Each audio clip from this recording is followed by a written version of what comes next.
જય ગોગા મહારાજ મારા બધા મિત્રો। તો આજના વિડીયોમાં સ્વાગત છે ને જુઓ કે આજે આપણે ગોગા મહારાજનું અને માતાજી જોગમાયાનું મંદિર તૈયાર થઈ ગયું છે।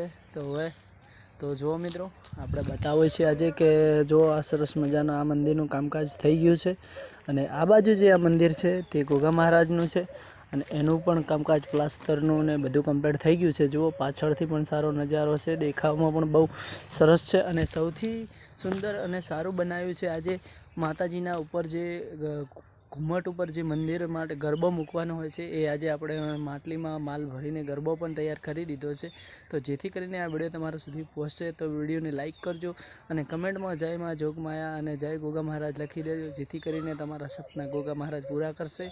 તો જુઓ વાલા કે આ મંદિર છે જોગમાયાનું અને આ છે ગોગા મહારાજનું। તો તમને કેવું લાગ્યું મારું આ મંદિર કમેન્ટ કરજો। અને સૌથી પહેલાં હું બતાવવાનું છું જુઓ કે આપણે આ ઘુમ્મટ તૈયાર કર્યો છે, જેથી કરીને આપણે ઉપર જે છે તમને જો પેલું જે ઘુમ્મટ દેખાય છે ત્યાં ઉપર આપણે મૂકવાના છે ગરબા, જેથી કે આ બહુ મંદિરનો લુક સારો લાગે। અને આ જે પ્લાસ્ટિકનું પાલું ભર્યું છે, મટકી ભરી છે ને એની અંદર આપણે માલ ભર્યો છે, એથી કરીને કે ઘુમ્મટ સારો લાગે ને વ્યવસ્થિત લાગે અને મંદિર જોરદાર થશે। અને કાલના વિડીયોમાં આપણે આવી જવાના છીએ વહેલા ઉઠીને ટાઇલ્સો લગાવવા માટે, એ પણ વિડીયો તમારા સુધી પહોંચી જશે। તો વિડીયો ગમે તો કમેન્ટ કરજો અને જય ગોગા મહારાજ। ચાલો હવે આગળ વધીએ। જુઓ પાછળનો લુક પણ હું તમને બતાવી દઉં।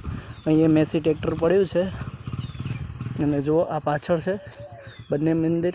તો ચાલો હવે આપણે ઘરે નીકળવાનું છે।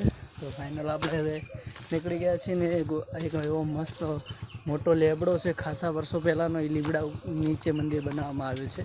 તો જુઓ આપણે બાઇક તૈયાર થઈ ગયું છે અને આ પાછળનો કેવડો મોટો લેબડો દેખાય છે। તો જય માતાજી, કમેન્ટ કરી દેજો। આપણે બાઇકમાં બેસી ગયા છીએ, તો ચાલો હવે બાઇક આપણે શરૂ કરી દીધું। હવે નેક્સ્ટ વિડીયોમાં ફરી મળીશું। વિડીયો ગમે તો કમેન્ટ કરજો। જય રામાધણી, જય ગોગા મહારાજ।